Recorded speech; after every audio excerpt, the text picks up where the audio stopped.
Hi, everybody. It's Mary Rowe from the Canadian Urban Institute. Really, really pleased to have this session happening today on City Talk about how the pandemic's been affecting young people. And we published a report 2 weeks ago at COVID 100 when we had been at 100 days of this.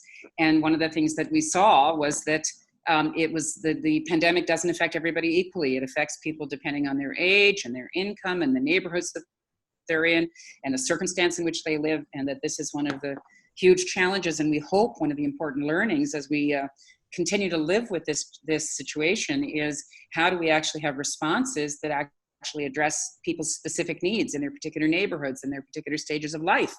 And what does that mean for us in terms of city builders? How are we building neighborhoods? How are we building schools? How are we building parks? And how do we have to adjust those things to make sure they work for everyone? One of the things that we try to emphasize at the Canadian Urban Institute is that urbanism has to be for everyone, and the only way it's going to be for everyone is if everyone is involved. These broadcasts originate in Toronto, although fortunately we have people from across the country who participate in City Talks, and we're really pleased to have this assorted group here to talk to us about young people particularly. Toronto, as you know, is the traditional territory of many nations, including the Mississaugas of the Credit, the Haudenosaunee, the Anishinaabeg, the Chippewa, and the Wendat peoples. It's also home to many diverse First Nations, from Métis peoples and Inuit peoples, and Toronto is also covered by Treaty 13, which was signed with the Mississaugas of the Credit, and the Williams Treaties that were signed with multiple Anishinaabeg nations. Part of what we're coming to terms with, I think, here is the extent to which urbanism has historically been excluding various groups, and that's been true in terms of the Indigenous populations that have been here far longer than we have, but also people of color and other equity-seeking groups. So we're trying to be frank about that and come to terms with that and figure out what the legacy is and how do we actually address it, amend it, and change the way we live. So really, really pleased to have this gang on with us today. And we're going to talk about lived experience. We had a session on Tuesday with about seniors and older adults, and a comment was made from the floor that there wasn't really an older adult on there, except me. I was sort of the token older adult, and I'm not that old, so I don't feel that old. But we have, that's not the case today. We've got people who are young people who are going to talk to us about what they've been seeing. So we're always interested in what do you think's been working okay? What hasn't been working through the COVID period, and what do you anticipate is going to be ahead and next? So let's start with you, Joe. You're coming in from not so sunny Vancouver this morning, and you're sipping coffee because it's the morning there, whereas here in Eastern Canada, Middle Canada, we're ready for lunch.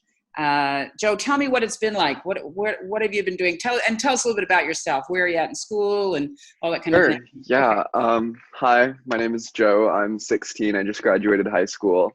I'll be starting at UBC in the fall. And in regards to the pandemic, it's been nice to have the extra time, frankly, after school moved online. Our school board was generous enough to put a policy in place that our marks wouldn't drop. So after I had my post-secondary squared away, I basically had time to pursue my own interests and figure out my academic plan. So that was a huge benefit. What do you mean your marks wouldn't drop? You mean they said whatever you had going into COVID would be the mark you'd get? Yep. Well, that's a good deal. It's a good deal if your marks were okay. I don't know what you were doing if you were a person who was thinking, I'm going to pull it out of the bag for the last term, but it was okay for you. Yeah, it was fine. Very generous of them, but so how have you been spending your time? You're saying that basically classes stopped. What grade are you in? You're going in. Just graduated. Just graduated. So how have you been spending your time? You've had 3.5 months where you didn't have to go to class. What have you been doing? Lots of self-studying for art history, which is what I want to study in post-secondary. Okay. And then working on music and just like really being on vacation. What kind of music? Hip hop. Hip hop. Great. Yeah, I produce instrumentals. So. Oh, you do? And then do you use some social media form to be able to broadcast it out? What do you use? Yeah, usually Instagram. Instagram, okay. And you've had to you've been self-supervising your time, eh? Like there's nobody been sort of keeping tabs on you saying, just a second, Joe, what about this or what about that? Yeah, no, it's been pretty free form. I see. And that's worked out okay for you? It's all right. I mean, I'm pretty much nocturnal, but it's okay. Yes, you did mention that you're nocturnal, that it's 9 o'clock in the morning there. Sorry about that. We Oh, appreciate it's you got totally up a bit okay. earlier than normal. But Joe, what's been difficult for you? Really just not seeing friends because I'm pretty used to seeing people every day, and my friends and I have a lot of spare blocks together during class. Mm-hmm. So we're always hanging out, right? And Mm-hmm. not having that is pretty difficult. Yeah, and so you're doing it on social media, obviously, and you do it on, they're obviously Yeah. on your Instagram feed, right? Yeah, Um, lots of online gaming in the evenings. oh, okay. And how many people in your household, Joe? How many of you are living in that space? Four of us. It's me and my parents and my little sister, who's 5. Who's 5? And what do you think of the experience has been like for her? I think she likes it. She doesn't really know what's going on, but she likes having her family in the house all the time. Yeah, I So, bet. I wonder, have your parents been trying to work through this? yeah, they both work in post-secondary, so Mhm. moving online was pretty easy for them. And they just have to worry about a 16-year-old who's sleeping out late, and a 5-year-old who's really glad they're there, wants to know Yeah, why they're not playing with her all the time, probably. yeah, they have it pretty easy, I feel like, as far as it goes. Okay, well, I'm going to come back to you and talk to you a little bit more about the future and what you think university is going to be like. But now let's go to Miatta. Miatta, you told me you're sitting on the floor in your house in Winnipeg. So, Yes, I am. yeah. So tell us what it's been like for you. Where are you in life? What stage are you at in terms of, are you at school or what? And then what's your experience been over the last couple of months? Well, okay. So recently I got a job, but before that, it was really hard staying motivated during the pandemic, with school out and sports were done. My basketball championships were canceled. Oh, that's a drag. And I just kind of struggled to find that routine again. And so, I don't know, I kind of stopped.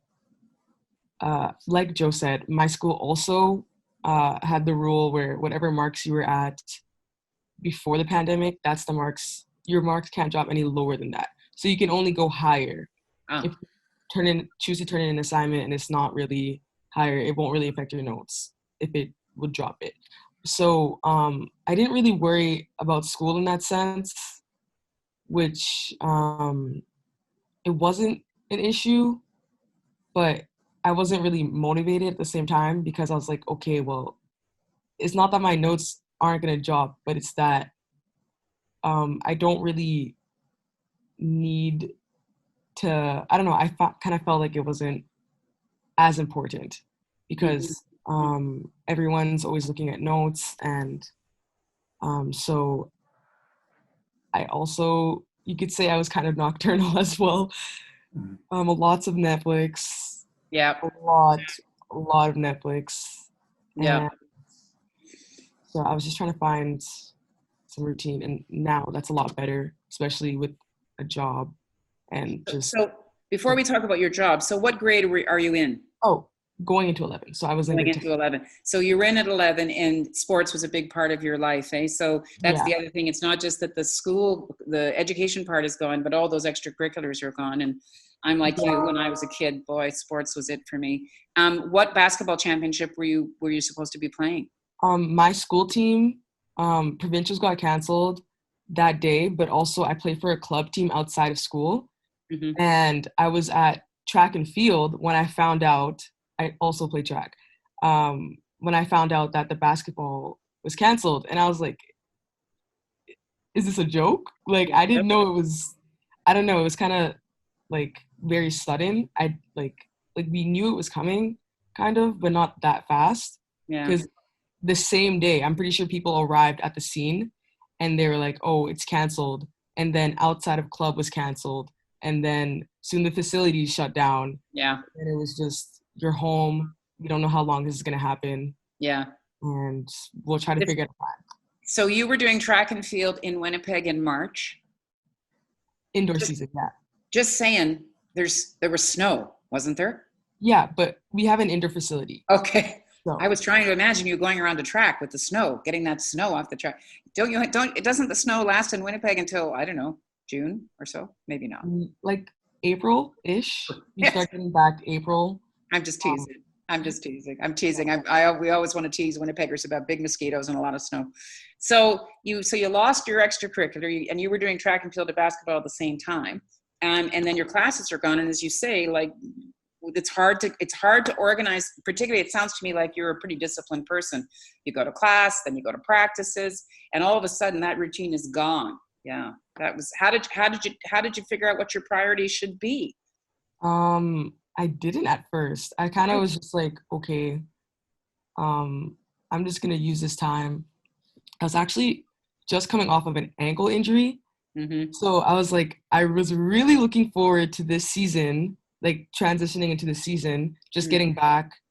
And then, I don't know, I kind of was like, maybe I'll take the time to heal a little bit better instead of just getting over it and like trying to play it out. So I try to work with that. Then my coach would send these home workouts. Oh my God, did you do them? No. No. For like a solid 2 months, I didn't do them. I know. I was like, no, I'm not gonna. I looked at them as if I was gonna do them, but then I didn't. It's hard. It's really hard. And it must have been hard on your body because you're used to being really physically active. So all of a sudden, I don't know how many people you live with, but I bet it was tricky for the people who you live with who were saying, well, we're used to you being really active and tired at the end of the day, but nope, you're still, did you have a lot of energy that you had to kind of get rid of somehow? Yes, but I didn't really want to go outside. No. So I kind of just was inside, not really doing anything. And my mom would try to help me keep active by giving me like things that work your brain and mind and just try to get that going instead. That was a good idea. Did that work? Yeah. Did your brain come back? Sounds like your brain survived. You still sound pretty good. Yeah, I did. And then you got a job. Yeah, I was actually looking for one before school started. And then the pandemic came and I was kind of like, okay, well, everything that I had a chance at is kind of paused. So I decided to channel my energy into that. Instead, I was like, okay, well, I can create a routine out of this. I'm going to try to look for places and see how they're modifying. And so at first it was just anything. And then I was like, okay, well, what makes the most sense? What's still open and would probably need some people? And I was thinking the restaurant industry is always like, they're finding ways to modify it. They're still open. And so I decided to target that. And then once things started opening up a little bit more, it fell into place. So. And that got you a routine back. I mean, these are, we're trying to make sure we learn as much as we possibly can from this kind of an extraordinary experience. And part of what you're telling me, both of you are telling me, is it sounds like in Joe's case, no routine worked okay for him because he was ready to be creative and stay up all night. But for you, Miatta, it was better, in fact, to have a bit of routine. Got you back on track a bit, eh? Okay, let's go to Zoë. Zoë, you're in beautiful downtown Toronto. And I know for a fact that you and your dad have been watching some City Talks because I see on the chat that you sometimes check in. So I know you've been watching City Talk, but tell me what else. Tell me, first of all, where are you at school and all that kind of thing? And what have you been doing to kind of cope? So when it all started, we were doing online classes. What grade are you in, Zoë? I'm going into grade 7. Okay. So you were doing online. Carry on. Yeah. It was pretty hard since we couldn't actually work in partners like we usually do, or in groups. We couldn't do any projects much. When it all started, I thought it was really cool, like an extra vacation. But then when it got longer and longer, it was so boring. There was nothing to do. It's different now since some places are open, so there's more to do, but when it started, it wasn't fun. No. I really had a hard time I do dance. So I did it. It was on Zoom, but it's really different than going to the studio. It's also hard that I can't really see my friends. We do distance visits, but it's harder because we can't touch. We have to stay 6 feet apart. So. Yeah, that's weird, isn't it? Yeah. So something that I hadn't thought about is that how much of your work is group work, and even you're going into grade 7, or you're in grade 7 now? Going to grade 7. So in grade 6, you're doing lots of group work, eh? Yeah. Wow. So how, and did they try to set you up in Zoom rooms? They tried to do different rooms for groups, but it didn't work out. It didn't work. Yeah. We couldn't really communicate with each other. Yeah. Mm-hmm. Yeah, I mean, the technology is pretty good, but it's not perfect, is it? I mean, I guess it's going to be interesting to see if this is going to push technology more quickly so that idea works. And then in terms of dance, what kind of dance do you do? I do everything to ballet to tap. I do a lot. You do it all. Yeah. You and Joe need to get together. We'll get hip hop, ballet, and tap going, and then we'll get a little thing going on. Across Canada Zoom dance club. And so now, over time, because we've been at it for so long, what would you say has sort of helped you the most in terms of getting you a bit back on track? I would say it's my brother. He does a lot with me. Mm-hmm. He has a schedule, and we spend a lot of time together. Like, we go to the park together. Mm-hmm. We made the schedule that we go to the park in the afternoon, and when it's raining, we go on a walk before. And on weekends, we go to the beach sometimes. Oh, that's nice. It's fun. And how old is your brother? He's older or younger? He's 9. He's 9, so he's younger than you. Yeah. Oh, well, that's good. So you've been a good big sister. Yeah. Yeah, good for you. So you've kind of found a way to kind of make your own sort of fun, right? Yeah. Yeah. We found arts and crafts to do. And you just organized that yourself, Zoe? Well, yeah, my dad's working in the attic, and my mom's a nurse, so she's at work all the time. Right. But between you all, you kind of figured out.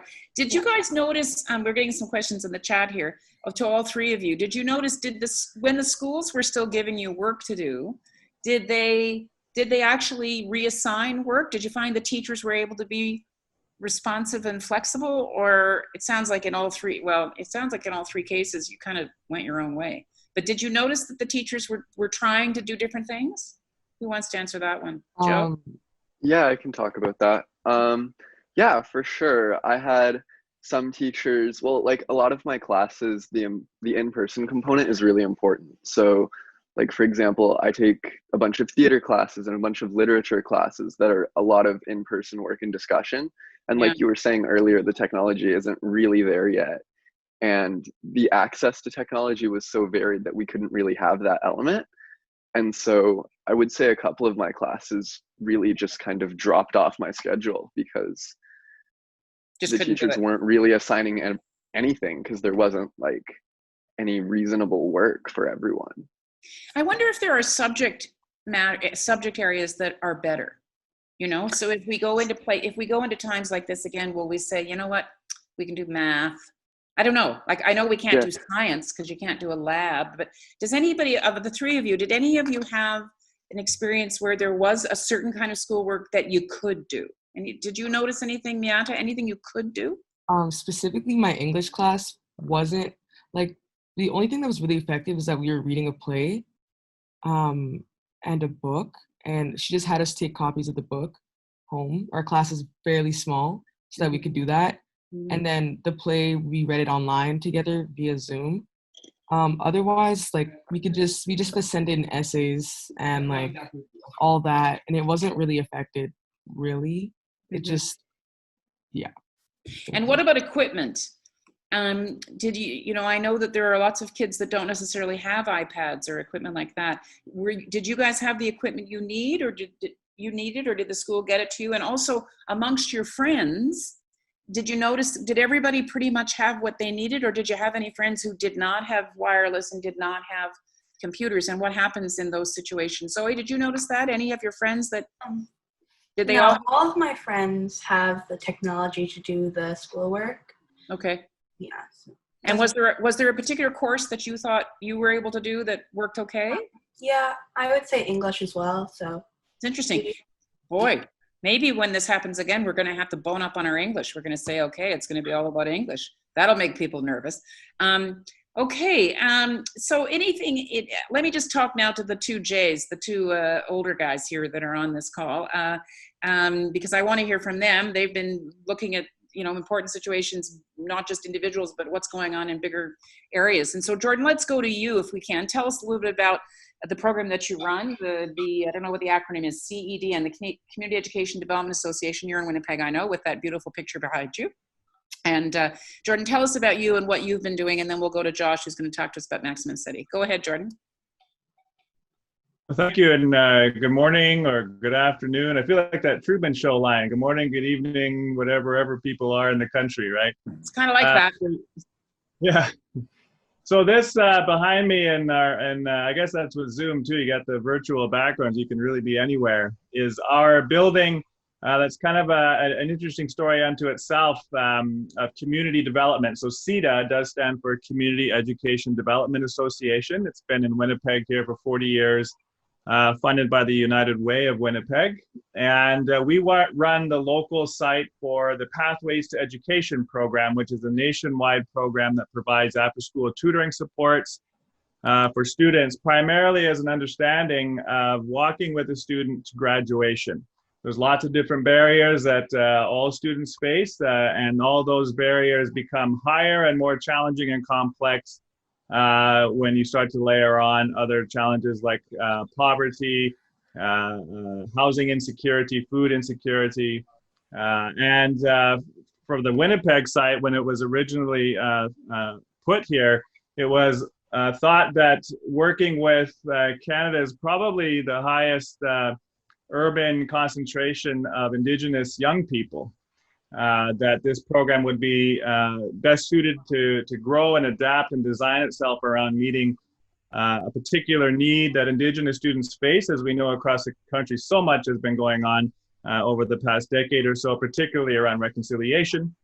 So this after-school support in this building behind us is really quite a safe space, a learning space, and a second home for a lot of young people that can come by and receive all kinds of support. Not the least of which is academic. So. And Pathways, do you want to just talk a bit about Pathways and the model, Jordan, because not everyone may be familiar with it. It's a tutoring and support program, mentoring program. I think it started in the US, and then it was in Toronto, and now it's in cities across the country. But it is dependent, is it not, on actually people getting together, right? It really, absolutely. And that's great to the point of what has occurred with us since the pandemic came on full bore. The idea of advocacy, of social support, tutoring, with financial support as all the four core pillars of the program has to do with relationship.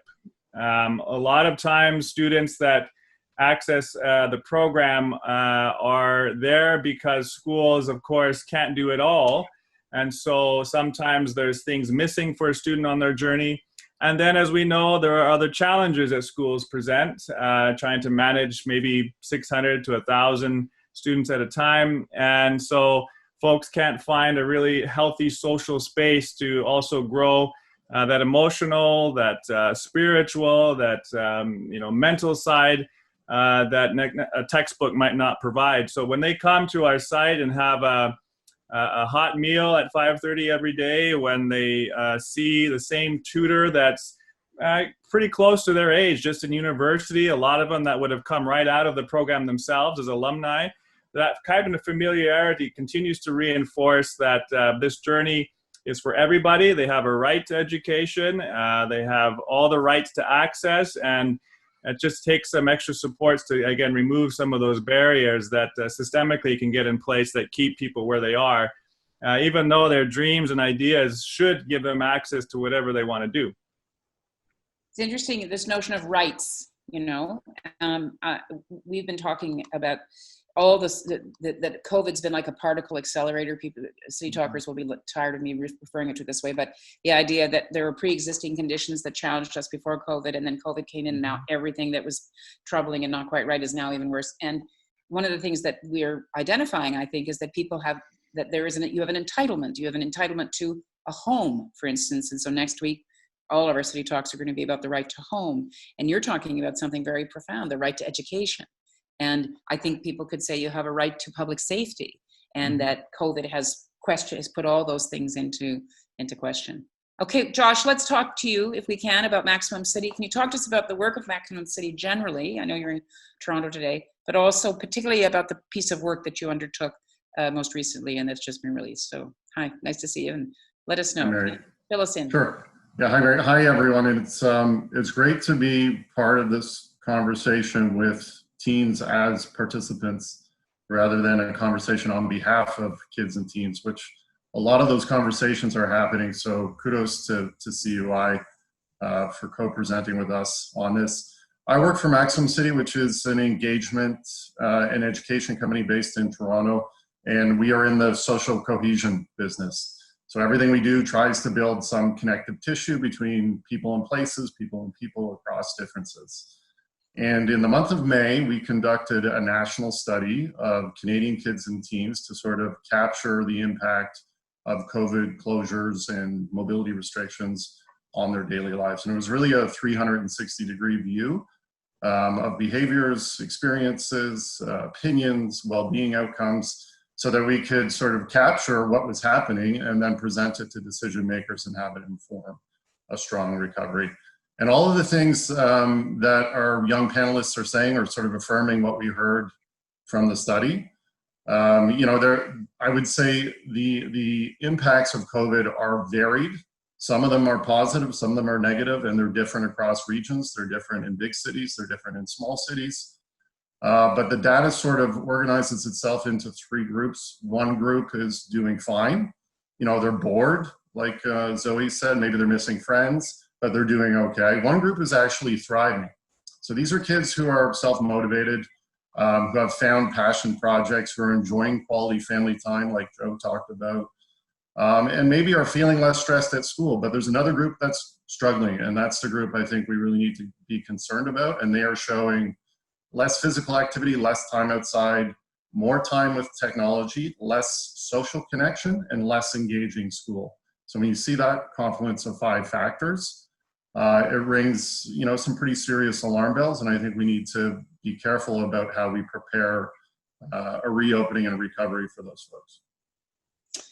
Yeah, I mean, again, this is a tough topic because not everyone's experience is the same. I lived in New York for 6 years before I came back to Toronto, and closing the schools in New York City was an extremely difficult decision that they had to make because they knew that a quarter of the kids that are in school in New York rely on school lunch programs and breakfast programs. That's the food they get for the day because they're coming from low-income families and there's no other food. So when you close those schools, all of a sudden those kids don't have anything to eat. And I think we have lots of situations like that across the country. So as some of you were suggesting, Miatta, you were saying you've got all, you're used to sort of athletic activity and all the extracurricular activity. And Zoe was saying the same thing about group work. The disruption to young people's lives of removing their probably their second most important activity of place in their lives, their home being one, and then the second being school. So it's a tricky thing. Josh, when you were looking at the data, were you able to see stark differences across the country? For instance, were some cities, some neighborhoods better than others? And could you see what the defining characteristics were about why some did better than others? So we're still doing the stratification analysis, but I can tell you that the impacts are worse in big cities on kids. So those 5 negative outcomes that I just described, 4 out of the 5 are worse in a big city like Toronto. The school part sort of doesn't really matter where you are. School can be engaging in Toronto or it can be engaging in Regina, but the large cities are showing worse outcomes for things like time outside, being afraid to go outside, less physical activity. Screen time is up across the country, but those other factors, and as urbanists, I think we want to believe that density isn't playing a pernicious or a negative role in the pandemic, but we are seeing some negative roles around density and particularly built form, like the kind of neighborhood you live in, and do you have a park nearby? Can you get to that park? Is the playground open? I mean, we're in July now and playgrounds in Toronto are still closed. There's a bit of a patchwork across the country in terms of whether playgrounds are closed, but if you don't have a backyard or a balcony and the playground down the street is closed, where are you spending your time outside? Where are you getting your physical activity? Well, it sounds like Zoe was lucky that she and her brother have a park near you. Do you, Zoe? We go to the park, but we don't go on the playground. Like we have a picnic We play board games. Mhm. Yeah. Are you ready for that playground to open? Like, are you kind of done with waiting for it to be closed? I personally don't play on the playgrounds, but I know my brother really likes playing on them with his friends sometimes. So, you know, I think one of the challenges to our designer colleagues, many of whom come on to City Talk, you know, people that are involved in urban design have to start designing playgrounds that won't have to be closed like this, that they could be safer in that they wouldn't, that there would be some way that you could, I don't know how you do it, but designers are smart. They'll figure out a way that you can use a playground in a socially distanced, safe way. Yeah. What about you, Miatta? Did you actually go outside much? You didn't, did you? No. Why didn't you go outside? Because I didn't want to. Yeah. Like, I just didn't want to go outside. I was just like, well, I don't know, getting dressed and like going outside. And then it was outside is kind of different now. It's weirdly quiet. It's, I also don't have, we have parks near me, but my little sister, I have a younger sister, she really, we try to take her for walks. So that's when I would go outside. Mostly for her instead of me, I was like, okay, well, she's struggling with this whole outside thing. She's a very active kid. So I'll go outside just to like come with her and help her out a little bit, or play tag or just something like that. But if it was up to me, I wouldn't go outside. But my mom encouraged me to go outside with my sisters. So how old is your sister? My youngest sister is 7 and my older sister is 21. Oh, so and you're in the middle. Yeah. Right. Yes, I had a mother who would say whenever it was a sunny day, this is long, you know, I'm old, so this is before, obviously, there was no pandemic, but I can hear my mother's voice even now say, "What are you girls doing inside on such a beautiful day?" So there was always, I was raised in London, Ontario, and we were always being encouraged to go outside. But one of the things Josh is mentioning is that, and Miatta, you're sort of echoing it, is that not everybody feels necessarily comfortable outside. Maybe they don't feel safe outside. Maybe there's not much to do outside. Joe, do you go outside? I do. I've actually been going outside more. You do hip hop outside? Yeah. Personally, like, I know everyone's families are different in regards to whether or not they're allowed out. But in my scenario, my folks weren't super strict about it. They were like, as long as you don't take public transit and you avoid high density areas and wear a mask, you're free to do what you want. And so one of the really cool side effects for me was that I started walking everywhere. And I've seen a lot more of the city than I would have otherwise. Wow, you felt safe walking outside? I'm wearing a mask and wearing hand sanitizer. But yeah, so you carried hand sanitizer and you wore a mask. Boy, you're good. But also you felt safe in terms of other people on the street. You didn't feel nervous? Not really. I mean, everyone kind of moves to the other side, right? To make that 6 feet happen. So yeah, it was okay. Yeah. Yeah. I mean, I'm interested from your perspectives, the three of you, as we sort of imagine what changes we need to make that should stay permanent, for instance. What do you think about having more streets that are closed to traffic? So they're being called different things across the country. They're being called quiet streets or safe streets. Has that been helpful to you? Have you been walking on those streets that have been closed to traffic? And do you think that's something that we should try to do more of, or have you not really paid much attention? Zoë, have you used any of those streets? I haven't yet, but I know my dad and my brother, they go on weekends down to the Leslie one down where it's closed for the bikers and when people walk, ride, run. So I haven't gone there yet, but I do that sometimes. Yeah, and I know what your dad does for a living, so he that works great in cities. And Miatta, what about you? Do you think that, have you noticed in Winnipeg, have they actually been closing streets and holding streets? I'm actually not sure. Have we frozen? Have I frozen? I haven't noticed, but no, not really. I mean, it's generally quiet because I live in like. You guys hear me? Kind of. Can you hear me? We can hear you, but Yes. you're frozen. Yes, sorry about that. I'm looking beautiful frozen, I'm supposed. So,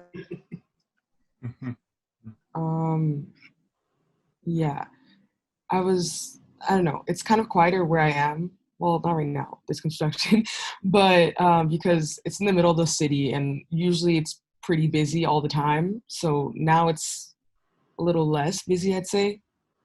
But it's picking up again, but I haven't noticed any quiet streets. hi, sorry, did you say something fabulous while I was gone? I think so, yes. Can you say it again? Sorry, Miatta. When I was Um, asking you about streets, what do you think about streets? I think they're fine. I just haven't noticed any of them. It's just that because I live kind of in the middle of the Winnipeg, it's generally busier, but it's not as busy as it used to be. So I guess you could say it's quieter in a certain time of day where it usually is busier. Even when it is busy, it's not that loud. So, yeah. Right. So I want to talk about something that everybody is worried about, and I'm interested what your perspective is on this. I want to get a sense of what you think it should look like in the fall. Should you be coming back? We know some provincial governments have decided that schools are going to come back. Should you be coming back? And what do you think the classroom should look like? And what are your concerns? So Joe, you're off to university. What's your view of that? What are you thinking it's going to be like? Where are you going? I'm going to UBC. So are you going to stay living at home, or are you going to go into residence, or what? I'm planning on moving into residence, but I'm going to stay home for the first term because it's all online for me. I was going to say, is it all online? So they've already decided. Yeah. And I mean, are the residences even open? They're probably not. They are. It's interesting what they're doing. They're just making them available to the people who need them because there are some programs that have in-person components. Right. But from what I've heard, the experience is pretty stripped down, and it's not really somewhere I'd want to be right now anyway. Yeah, that's the dilemma. Rick Merrill's asking the panelists to tell us who the panelists are. Rick, we always post connections to all the panelists at the top of the chat, so have a look. They introduce themselves at the beginning, but go up to the top and you'll see links for each of them. We've got 3 students and then 2 old guys, not as old as me, but old. So that's your view, Joe? It's going to be online in the fall, and then what do you think about going into the new year? Will you be ready to go into class if you're given? I hope so. Yeah, that's the dream, but I don't know. I think it's too early to tell right now. Yeah. And what are you doing? Art history? Yeah, hopefully. I mean, art history, at least you can do a lot visually, right? It's not like you're doing history. I know for the courses I'm taking, the art history course itself, there's one big lecture and then a bunch of smaller discussion groups. So I'm hoping for second term, it'll be something like the lecture will stay online since it's such a big group, and then we'll be able to have small in-person discussions. Hope so. Yeah, well, that'll be interesting. Miatta, what about you? You're going into grade 12, I guess, eh? No, grade 11. I'm going 11. Oh, sorry, I just accelerated you. I skipped you a grade. You're going into 11. Okay. How do you feel about school? Have they told you yet whether the classes are going to be happening or not? I think they're going to be happening in person. It's because at the end of last month, they actually had us go to school and like return everything. It's just really different. There's hand sanitizer everywhere, and the hallway is one way. So if you pass your class, you have to go all the way around. And all the doors are open to avoid touching like doorknobs and stuff. And when we were in classes, they had to know who was in the class so they can monitor and space it out. And it was one person per table. But I don't know how that's going to work because some classes have tables, some have desks. But we were able to do that just to kind of as a final goodbye. So I imagine if we can do that, they're looking for an in-person type thing. It could continue in Zoom, but so it's so weird. You miss all these events, you know, kids miss graduations, you miss basketball championships. I mean, it's like the Olympics being canceled, these big life events. And how do you actually come back to them? I guess it's going to be interesting, but I'm interested. They've already brought you back to bring equipment back. Okay. Yeah. So you've had a bit of a taste of what it will be like. I mean, I keep wondering why we're not putting classrooms outside. Why wouldn't we just put tents up and raise the sides and then be like big wedding parties? But anyway, Zoe, what do you think? How are you feeling about going back to school? What's that going to feel like for you? Well, we are supposed to be going back to school in the fall. Okay. I don't really know how it's going to work. The past year, I had 30 kids in my class, and all the classes are giant, like there's tons of kids in them. So I don't really know how we're going to be spacing it out. Yeah. Yeah, I mean, this is, you're raising a really important point. There are lots of advocates that would say that those classes were too big, that there were, that we'd somehow forgotten that we need a different kind of ratio. And I bet Jordan wants to say something about this, because the Pathways to Education model is all about providing direct mentoring. So Zoe, I'm just going to go to him and ask him about that, do we imagine that class size could actually be made smaller? Jordan, what do you think? No, that's a big question. And just to quickly touch on something Miatta said earlier about something as visceral as the feeling that outside is different. Outside is different. And I think, as you pointed to, Mary, education must be different. We know a lot of social things that are happening around us have forced changes that must happen. And so I think in Manitoba, we're waiting until probably mid-August where our government will give us which scenario we're going to go with. We've been fortunate to also, have somewhat lower numbers in that sense, but that we need to expect that those cases will come about again in the fall. So there's in our area, I know there was questions about technology too. We know for a fact that a lot of the families that we work with immediately felt that disconnect from that physical social engagement, the outlets that young people had to see a loving face, an encouraging face, to be able to give their parents some space as well. If we have parents that have to work all day, child centers were closed for a while, so that had that disruption. So when it comes to the fall, we know for a fact that there will be less transportation, less avenues to get kids to school, never mind that they'll be open. So we're trying to position ourselves to be a hub around schools that perhaps could be open to fill gaps that students could come into with all precautions in place, with the priority to have avenues to have at least some face-to-face time. We do anticipate that there will be still a need for technology. There will be need for online engagement. If you can't attend school because you're symptomatic, even though there might not be a shutdown, there could be that in place. So there has to be now, almost to your point, Mary, you raise the walls of the school, and there has to be avenues to keep people connected with the objective of trying to get face-to-face somehow. Maybe that's a good metaphor. We got to raise the walls of the school. We got to make schools somehow more porous and keep them safe. What do you think, Josh? I'm sure you're thinking, I'm sorry about the internet connection being so shaky. We're having major weather here in Toronto, and I don't know if that's affecting it or just my bandwidth. But Josh, what are you thinking in terms of the kinds of recommendations that you're going to want to extract as we go forward? Thoughts? Two main thoughts, two main messages around this. And at least in Ontario, everyone and their dog now has a school reopening plan because the government hasn't come up with a coherent plan. So civil society is sort of filling the void and coming up with plans, and some of them are quite brilliant. Some of them have outdoor classrooms, community-based learning, and the message or the drum that I've been beating is twofold. One is listen to experts and data, and the experts include kids. So the credential of your lived experience gets you a seat at the table. Listen to them in terms of what is working and what isn't working in the emerging learning models. And the second piece is make the community of the classroom in the fall.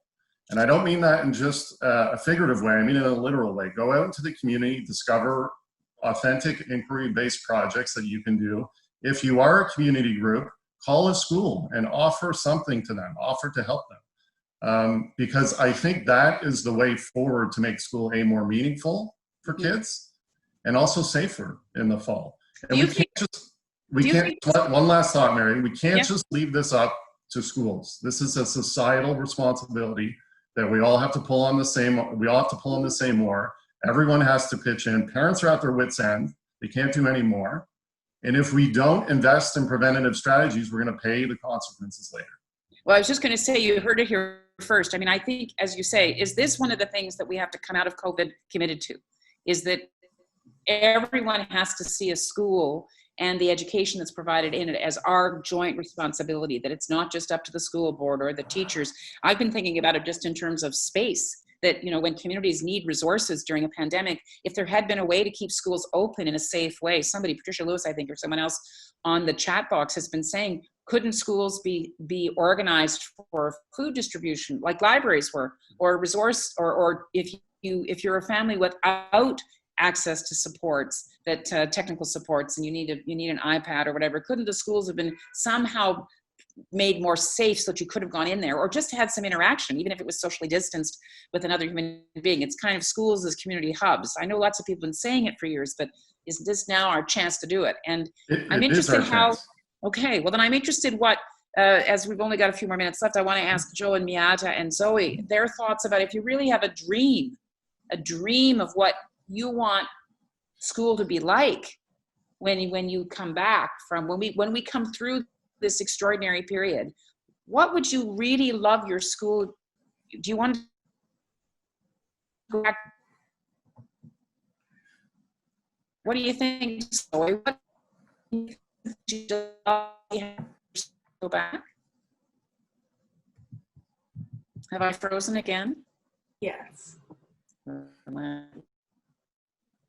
Zoe, can you tell us why don't we start with Zoe? Can you tell us what you would like your school situation to look like when you return? We'll start with Zoe. I would feel that when I return, I'd really like, I don't know. I haven't thought of this. Like,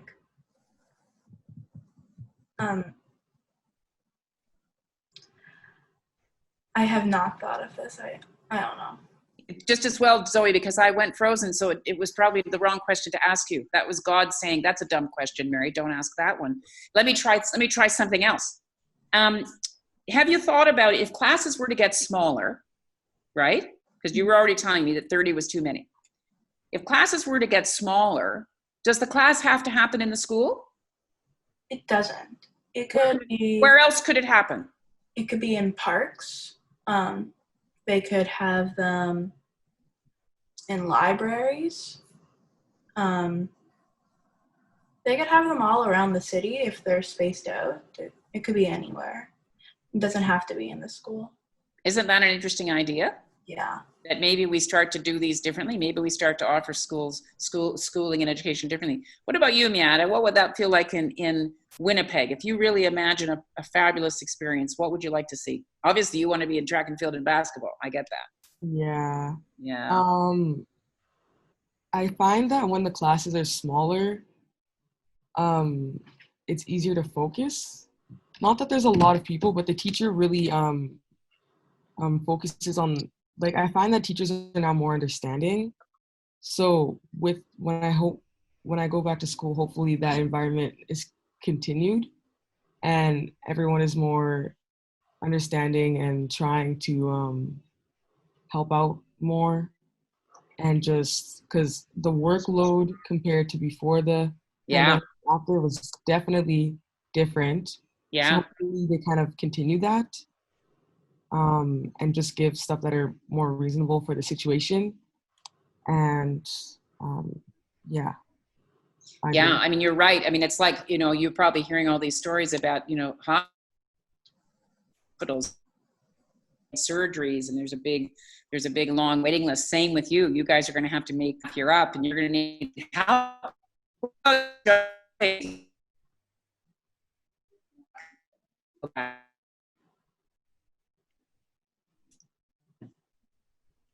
Josh, maybe you could pose a question while Mary is getting sorted there. Yeah, of course, I'd be happy to. I want to ask the panelists about this idea of missing milestones, because it's something we heard pretty clearly in the study, is that one of the things that young people are missing are things like graduations and milestones and events. So maybe, Joe, I can start with you, and you can sort of talk about any experiences you've had along those lines. Sure. So for me, I had to miss graduation. But the way schools in Vancouver did it was actually very well thought out.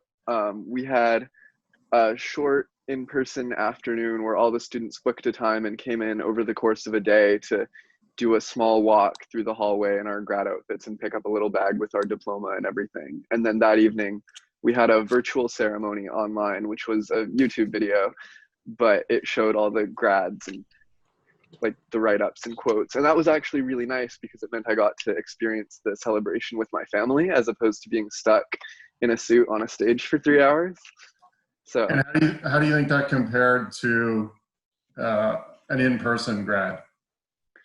I was okay with it. I still got the in-person segment or part that I wanted because I just booked times with all my friends, right?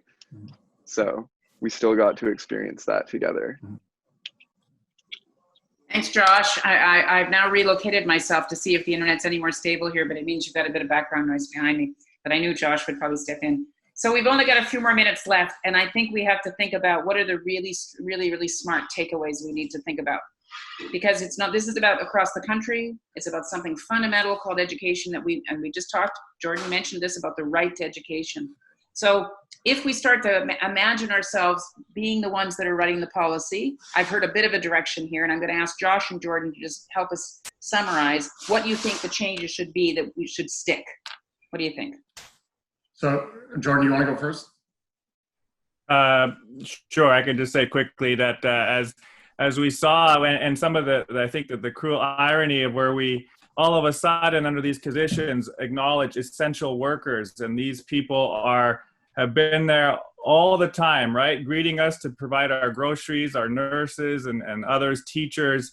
And under these conditions, do they become so highlighted? So this now needs to be followed going forward by raising up these essential workers that have always been there, that have been doing such dedicated work. Because as we know, with the next pandemic or the next issue, the next challenge to the community, it's always going to be the most vulnerable that are going to be hit the hardest. And so if schools and policies are designed with this experience to uplift and ensure that those folks are protected, everything else I think will kind of wrap around that, either from a technology standpoint or, again, how do you maintain that social connection? What about you, Josh? Yeah, I have one idea that I urge all schools to take on in the fall, and that's ask kids what they were doing that interested them when they didn't have school. So what we heard in our study is that some kids actually like the break from school because then they could then go do things that actually interest them. So there are a lot of kids who are currently pursuing passion projects, social impact projects. Ask kids what they've been doing that interests them. Give them an opportunity to do that for credit. And that doesn't have to happen within the walls of the school. That can happen in the community. And a teacher could be sort of an advisor for those projects, and kids can get credit for it. And we haven't met a kid who's too young to do something like that. So I wouldn't say this is just a high school solution. This is a solution from K to 12. And I really urge schools to take on what kids have been discovering on their own during the pandemic when they haven't had school. They've been pursuing things that interest them themselves. I just want to do a shout out for anybody in the academic community that it would really be helpful if we could hear from academics. What have they been studying? Maximum City did a study, but I'm sure there are folks at universities across the country that are starting to track data, because that may be what it takes for the Ministry of Education across the country to take seriously what we're advocating for here. Because we want it sounds like you're wanting fundamental changes that we could introduce as a result of this extraordinary experience we've had through COVID. Okay, so last words to each of you, Joe, Miatta, and Zoe. If you had one thing you wanted to say to people across the country to let them know what it's been like, what COVID's been like for you, and what you continue to think we need to learn, what would it be? Joe, you go first. Let me see. I think when it comes to developing new school strategies and what that looks like, it's important to take into account that everyone's a different kind of learner, much the same way people have been trying to think about with what school looks like right now. And I know with some of the solutions proposed, like outside school, for example, I know that wouldn't work for me at all because I would not be able to focus in the slightest. And I feel like that's just one example of different things that would work for different people. And it's important to keep that in mind. But I'm excited to see these changes happen. So the idea is that we have to understand that nobody's the same, that people learn differently and they have different styles. Miatta, what about you? One thing that you want people to take away to understand what a young person's experience has been through this? That everyone kind of moves, like he said, in a different way, I guess, moves differently. So like for me, I like more scheduled stuff, but also that even though we're all in this pandemic, we've all found ways to somehow continue that, whether it was stopped or like a couple of months, we're all finding other things to keep us going, and that no matter how we find, like we do it, we're trying to look for that same sense of feeling and adaptation. So just work with us and hear us out. It might be different, but just, yeah, I wanted to say. Yeah.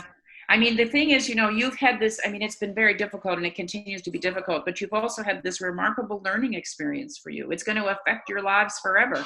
You're going to be able to tell your kids where you were in school when we had to deal with COVID, and you will, 20, 30 years from now, there will be things you'll remember and say, you know, I really learned this about myself, or I learned that about things. Zoe, what about you? What's the one thing that you would want Canada across the country to know about what you think your experience has taught you? What do you think? I think that they should talk to the youth more. Like, it's not going to help anyone if they're not going to ask us what we want to do. They won't know what we want to do if they don't ask. So we should be in on the ideas. Yeah, rather than just being told the way it's going to be. Well, one of the challenges for all of us listening to you folks is we've got to now talk to the boards of education to make sure that they're talking to you, and that the ministries of education are listening to you to hear what you're imagining for the future. So I just want to thank everybody for being on this session with us. It's really tremendously important, and we don't plan this. This won't be the last one. We're going to check back in with you in a couple of months and see how it happens. I want to find out whether Joe and Zoe are going to do some kind of collaborative dance thing. It's got to be inside though, Zoe, because Joe doesn't want to be outside. And I want to hear whether Miatta is going to carry on with her sports activities and get those routines back. Hopefully basketball and track. I did both basketball and track, so I'm with you. And I hope that we'll have opportunities to be able to do that again, and that you can get your body back physically where you need it to be, that kind of thing, right? So we'll check back with you. Jordan, have you got a last word for us?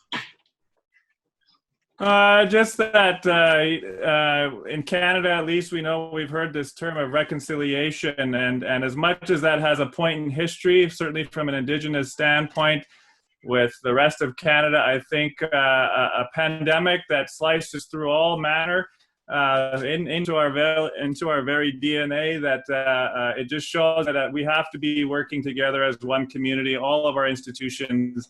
And it comes down to being in the neighborhood, on the streets, and in the houses of our neighbors to really know where the needs are, whether it's food or lending a textbook or an iPad, so that you can have those opportunities that many other people enjoy, probably without thinking about it. But this is an opportunity for us to learn from that on a context that many have said, this is the event for this generation. Much like Mary, you mentioned that if you're the older one in the group, you've had several in your lifetime. For Miatta, Zoe, and Joe, this is the biggest thing perhaps, and hopefully maybe in their lifetime, that they'll have to manage. Yeah, it's about resilience, how we build community resilience. Okay, Josh, last word to you. And I just want to say thanks to Maximum City for doing the study and then co-sponsoring with us this session to make it possible. Last word to you, Josh. Yeah, my last word is something we heard in the study is that talking about your experiences helps kids feel better. So if you're a young person and you're listening, or you're an ally to a young person, and you want to talk about what you're going through during COVID, find a trusted adult, find a friend, or there are lots of resources. kidshelpphone.ca is one of them. Please reach out, talk through it, because it will make you feel better in most cases. You know, I just want to finish up by saying there are lots of times during COVID when you get upset and depressed and you're afraid and you're uncertain. And then I have a chance to meet a Joe and a Miatta and a Zoe who make me know that the future is going to be just fine, because you folks have your eye on the ball here. You're thinking about your communities, you're thinking about your families and your friends and what changes we need to make. And so we really appreciate listening to you. And as Josh said, all the other folks, young people, continue to talk, and we older adults will do our very best to listen and try to learn from you as best we can. So thank you to Josh and Jordan, and particularly to you, Joe, Miatta, and Zoe. I hope you have a good remainder of the summer as things change, and I'm going to come back and check on you in a couple of months. Thanks everybody for coming to City Talk. Thanks for everybody that came out of the chat. Next week we'll be back, as I said, with 5 days, 4 sessions, big week on the right to home. One of the most fundamental things that we've seen during COVID is challenged is people's capacity to have access to housing and how to deal with homelessness. So please join us, right to home, all next week. Thanks again, gang. Really important for us to hear your perspectives and I hope you have a really good couple of weeks as the summer continues. Bye-bye. Bye. Thank you.